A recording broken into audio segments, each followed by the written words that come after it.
Good morning, everyone. Good morning. My name is Gwen Moore, and I represent the 4th Congressional District of Wisconsin. And I'm so happy to be joined here today to talk about a bill that we have introduced called the Keep Public Dollars in Public Schools Act of 2026, which would repeal a tax credit for private school vouchers. One of the provisions in the one big beautiful bill, the one big ugly bill, that was overlooked. It was overlooked because there were so many other shocking things, like the loss of $1.2 trillion in Medicaid, the loss of monies in SNAP. There were so many outrageous things that happened that one thing that was overlooked was this provision in the tax bill that provided a dollar for dollar tax credit for citizens to a dollar for dollar up to $1,700 per person to provide monies for private school vouchers, thus depriving the Treasury of more than $4 billion a year.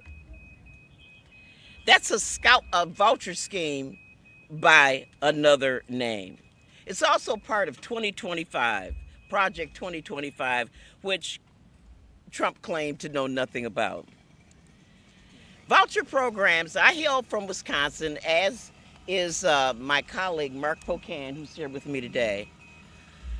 We're part of the first private school voucher program in the country, and we can tell you with our lived experience that it disproportionately benefits wealthy students who already attend private schools, and they sap monies from our public schools, which disproportionately and especially hurts disabled students and rural students with disabilities.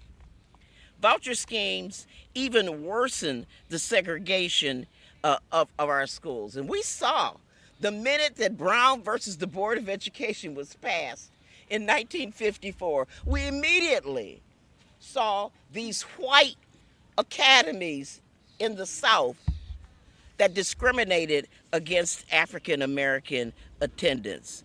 This is not our first rodeo. We've been here before. Your tax dollars should not go to fund private religious schools who can pick and choose who they want to admit. No disabled students, no LGBTQ students, no black students, whatever. No students who are not of a certain religion, etc. In Wisconsin, nearly half of all private school students receive vouchers, which in Wisconsin is going to cost $700 million for 1 year alone. And your tax dollars should not fund segregation academies or fraudulent activities that have nothing to do with education. We need to be investing in schools that serve the majority of America's students and ones that accept every student regardless of their zip code. I just want to thank our governor in Wisconsin for vetoing legislation that would opt Wisconsin into this voucher scheme. Instead of vouchers and tax cuts for billionaires, we could be investing more in Title I funding to serve low-income students. We could put these monies into Head Start and special education.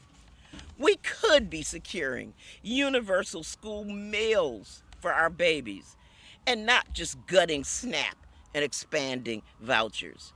And that's why, as a member of the Ways and Means Committee, which has jurisdiction over this provision, I proudly introduced this legislation. I don't want to spend time in the hot sun explaining tax legislation, but I will tell you this. Secretary of the Treasury, Bissett, admitted In our last meeting, I queried him that this $1,700 dollar for dollar tax credit doesn't exist anywhere else for anything else in our tax code. That means that a person can give $1,700 to one of these a voucher, whatever you call them, and dollar for dollar, they can reduce their liability for paying taxes.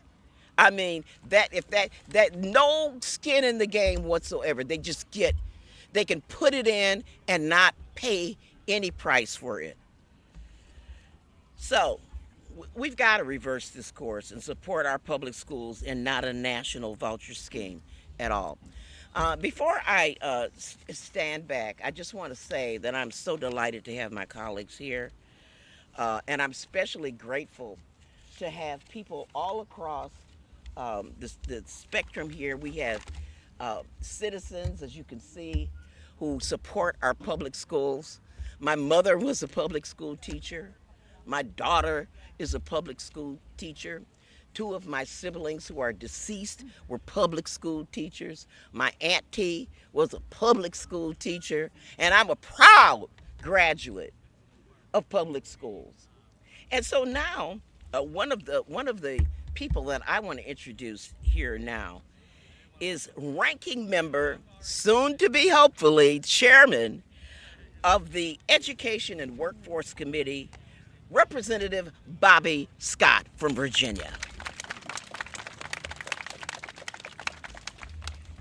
Thank you, Gwen Moore, for your kind introduction, but more importantly, thank you for your important leadership on this and so many other issues. Last year, President Trump and the congressional Republicans passed their big ugly bill, which includes the nation's first federal private school voucher program to be paid for with taxpayer dollars. This taxpayer credit, as Congresswoman Moore mentioned, is a 100% tax credit up to $1,700, so contributions up to that level have a net cost of zero. This is a radical effort that could cost, we don't know what it's going to cost because we don't know how many people are going to make donations, but some estimates exceed $50 billion per year, more than the total federal spending on K through 12 education combined. And that's why I'm so pleased to co-sponsor the Keep Public Dollars in Public Schools Act of 2026, which will repeal this provision from the big ugly bill. In the midst of a cost of living crisis, school voucher program would worsen income inequality by wasting taxpayer money on subsidizing private schools for wealthy families. It diverts money that could have gone to public schools, and it will reduce the public pressure on funding schools because the public pressure will now go on not increasing funding for public schools, but increasing the amount of the vouchers. To make matters worse, public schools under this program will not have the traditional accountability that public funds usually carry with public schools. Worse still, students who attend private schools will not have the full protections under federal civil rights laws and may not receive the services that they are guaranteed for a free and appropriate public education under the Individuals with Disabilities Education Act. Furthermore, some schools that receive funds may be permitted to discriminate against both students and staff, including students with disabilities.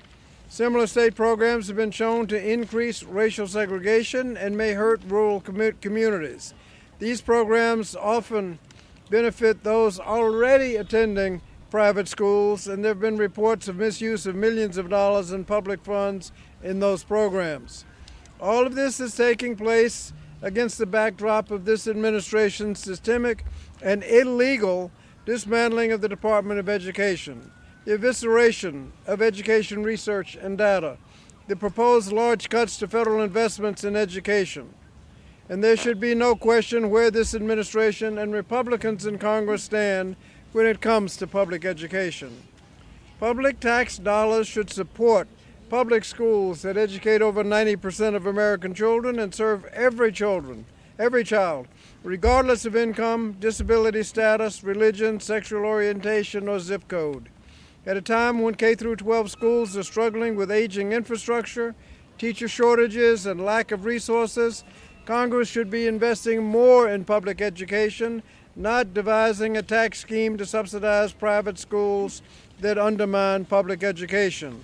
We must restore the promise that every student, no matter where they come from, can access a free, quality public education. So I'm pleased to offer my support to the legislation and want to thank again Congresswoman Moore for her leadership. And with that, I'm pleased to turn the mic over to the ranking member of the Subcommittee on Early Childhood, Elementary, and Secondary Education, Suzanne Bonamici. Thank you, everyone.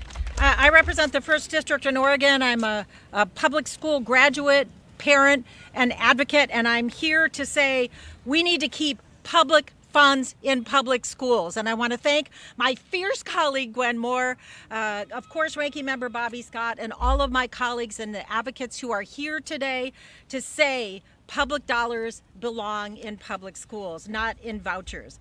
And I want to say I have this new vision in my head now, because every time I hear voucher, I hear vulture, right? and we've got all these people like stalking around trying to figure out how can we continue to attack public schools. And that's exactly what vouchers do. They're going to siphon millions of dollars away from local public schools. That could lead to larger class sizes, slashed programs, teacher layoffs for the more than 90% of students in this country who attend public schools. Now, the district I represent includes urban areas like the wonderful Portland, Oregon, but I also have many rural areas in the district, rural school districts, and vouchers are especially harmful then. And in the past, we've been able to defeat voucher schemes because rural legislators understand it's offensive to say to parents in a rural district, we're cutting your public funding, but here's a voucher your kid can use to go to a private school. There are no private schools. They appreciate their public schools. They're the heart of the community. But now that they put this in the big, ugly bill, we have to do everything we can to get it out. And as you heard from my colleagues, a vast majority of voucher funding goes to families that already send their kids to private schools. That just funnels public funds to wealthy parents. And also, as you heard my colleagues talk about school choice, well, here's this: the school chooses. They choose. Public schools accept every child, as they should. And private schools, they admit who they want. They can reject students based on their grades or their behavior, their religion, if they're LGBTQI+, if they have a disability, meaning that the ultimate school choice belongs to the school. Now, my Republican colleagues like to say that public schools are failing. That's what they say. But I say they are failing. They are failing in their job as legislators to protect and fund and support public education. A school is a building. And if the students are struggling, we should ask why. Are they hungry? Are they homeless? Do they need smaller class sizes, behavioral health care, less screen time, more hands-on learning? Do they need school meals? Those are the questions we should be asking. We shouldn't be asking, how can we send our public dollars to private schools? So congressional Democrats, we're going to keep up the fight so that every dollar goes to where it should, to our public schools that serve every student in the country. It is the best investment we can make from early childhood through higher education. Invest in public education. So we will oppose any and every attempt to privatize public education. We will not back down. We will stand here in the heat, and we will not stop fighting for students who deserve better than voucher schemes and empty promises. So please encourage every single member here in the House and the Senate to keep public funds in public schools. Let's save public education. And it is now my honor to introduce my amazing colleague from Florida, Representative Maxwell Frost. All right. Thank you. Good morning. I'm Congressman Maxwell Alejandro Frost. I proudly represent Florida's 10th Congressional District. And I want to thank Congresswoman Gwen Moore for leading and introducing the Keep Public Funds in Public Schools Act. And I want to thank the public school educators, teachers, parents, and advocates who are here today. I'm proud to be a co-lead in this legislation, and the reason I decided to do this is because of the state that I come from. Florida offers a warning in what happens when public dollars are redirected to private school voucher programs. And let's be clear, when we say public dollars going to private schools, we're talking about public dollars going to private corporations. Private corporations to enrich the same people this Congress and this president have been focused on enriching. The rich getting richer, the poor getting poor, and everyone else is still screwed. This is part of that plan. And for years, Floridians have been told that vouchers would strengthen education. They said this is the thing we need to do to make it better. But instead, we've watched more and more public funding flow out of neighborhood schools and into a system with less transparency, less accountability, no oversight, and fewer protections for students and families. I saw the time, care, and resources that go into helping students succeed, especially students with disabilities and students that need additional support. Why? I spent that time in the classroom with my mother. My mom just retired after being a public school educator of 37 years.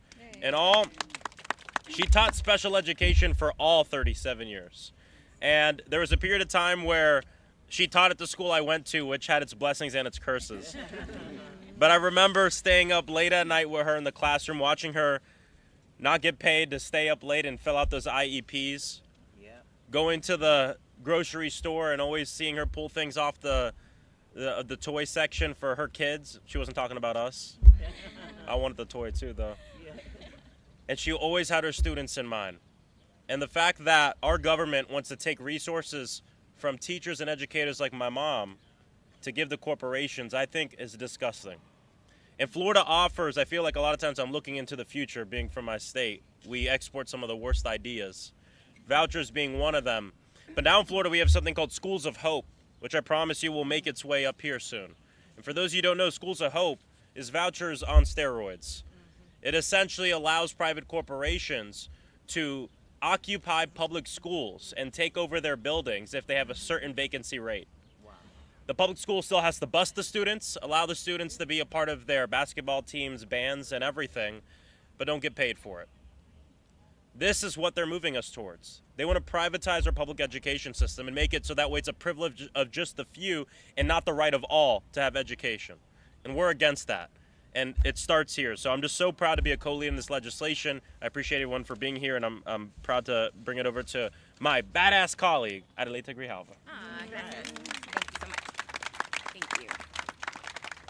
Thank you all. I looked at my speech and it was 2 minutes and I'm like, we're not doing that to each other. I just want to say, look, 90% of the children in Southern Arizona go to our public schools. We have a voucher scheme that I think was introduced from Florida and we picked up and expanded, and it has cost our Arizona community $1 billion, $1 billion in 1 year. We have seen the most example of fraud and abuse in the system. Our Attorney General, Chris Mays, uncovered a scheme in which 2 out-of-state individuals used dozens of fictitious ghost students and forged documents to fraudulently obtain more than $110,000 in taxpayer-funded voucher dollars. We've also seen repeated reports of private voucher dollars used to purchase things like diamond rings, trips to Disneyland, Legos, lots of Legos, and even lingerie. Because there are no checks and balances when our public dollars go into these private systems. We have to stop it. This is not a tax credit that's going to help us. It's going to continue to hurt our public schools. We're seeing it already. I was on a school board that had to go through 2 rounds of school closures because Arizona is 50th in the states when it comes to funding public education. But here we are trying to have another angle on how to screw over our kids. Our public dollars need to be in our public schools where we can all put the oversight necessary to make sure that our public dollars are being used appropriately. When we gift these public dollars to these private schools in private vouchers, we have no check and balance. That's what we need. Nuestros estudiantes merecen mejor. Our students deserve better than this scheme. Thank you very much. Thank you. Oh, Representative Pocan. All right, thank you. So I'm going to do the same thing Adelita did, is improvise here a little from 2 minutes, and instead just share, You know, Gwen and I have known each other forever. She's been one of my mentors since the state legislature, and I love the woman. And she can tell you, as I can tell you, our Wisconsin was one of the first experiences in the country with these schools. When we first started it, we had someone getting money for their school that said he could put his hand on a book to read it. We gave schools money that bought Cadillacs for their schools with educational funds. And these grifters figured out how to work it really, really well. But now the grifter in chief is figuring out how to work it pretty well as well by doing this tax credit. We know that 75% of the people who get any of this benefit already attended the school. It's not like you're encouraging education in any way. It's just you're giving a tax break to some of the wealthiest. And we know that from 1991 to 2015 in Milwaukee's voucher program, 41% of those private voucher schools failed. This is a failed experiment in many ways, and to try to prop it up as Donald Trump is trying to do is just wrong. What we need to do is make sure that we support our public schools. The vast majority of our constituents attend those schools, and maybe Donald Trump can continue to do what he wants to do for the people who belong to Mar-a-Lago, but in this case, we want to protect our constituents, the people who go to public schools, the people who are part of our school districts, and get that funding there, and we need to keep those dollars in public schools. And with that, I am going to introduce Karen, I'm going to say, is it Rigo? I was going to say, how am I saying it? Karen Rigo, who is an Ohio public school teacher. Let's hear it for teachers. Yay. So first I want to say thank you to Representative Moore for introducing this legislation, and I am going to say a lot of what was said because you guys have clearly done your research. Hello, my name is Karen Rigo, and I am a 27-year educator in Cleveland Heights, Ohio. I currently teach middle school science and ELA, and I am the president of the Cleveland Heights Teachers Union, Local 795 of AFT. I love my home state of Ohio, but when it comes to school vouchers, like Florida, we are a cautionary tale. Ohio should be seen not as a role model. As a result of the ongoing push to promote school vouchers in Ohio, my school district alone is expected to make $7 million in cuts over the next 2 years. This will mean layoffs, which we've already seen, and other cutbacks for our inner ring suburban school district. Our staffing levels are stretched thin already, and I'm deeply troubled by the staff we've lost this year and will continue to lose due to budget cuts. Public schools are heavily regulated. We must measure and be transparent about student academic outcomes and must report all of where our money goes. We often hear that vouchers are needed because public schools are failing. While there's room for improvement, our public schools are not a failure. We need more resources to support students, not less. This past year and next year, we will see $2 billion of the state education budget being diverted to private and religious schools that are neither transparent nor accountable. Moreover, we should know that vouchers can pick and choose which students to serve, don't provide the same rights and protections to students that public schools provide, and that vouchers overwhelmingly go to wealthier families whose students are already enrolled in the private schools. Many private schools in Ohio have now increased tuition after receiving tax-funded vouchers. Often families keep paying the same out-of-pocket costs even though they are receiving the voucher. But in Ohio, more public funding keeps being diverted to the private schools. So what does this mean for my school district in an inner ring suburb where many schools in our district are private? We're not losing students to private schools because the students that attend those private schools were already enrolled.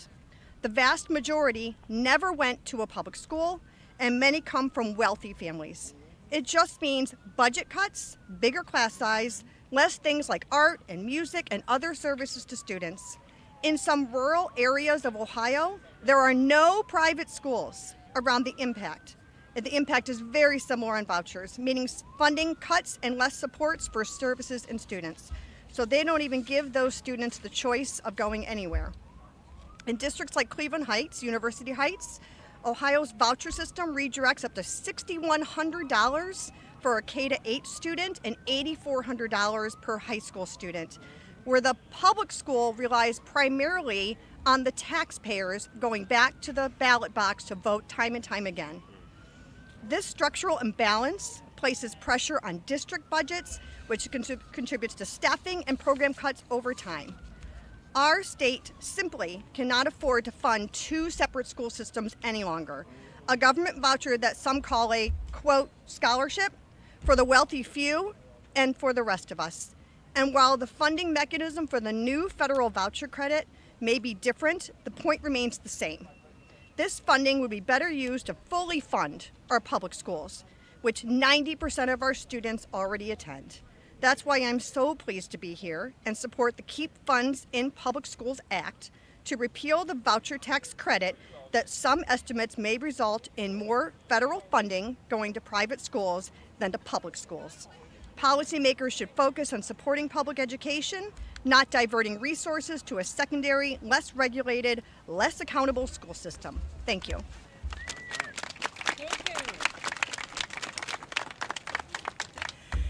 We certainly have an aggregation of very educated people here. We have a former school board member. We have Bobby Scott here. We have a public school teacher here. We have people who have lived experience living in states where vouchers have been in place. And so we would welcome your questions for any of the folks who are here today. Are there any questions? Thank you. No questions, let's go. If not, have a great, cool day. The first press conference I held, I asked any questions or no questions. And I said, rather than cut it off,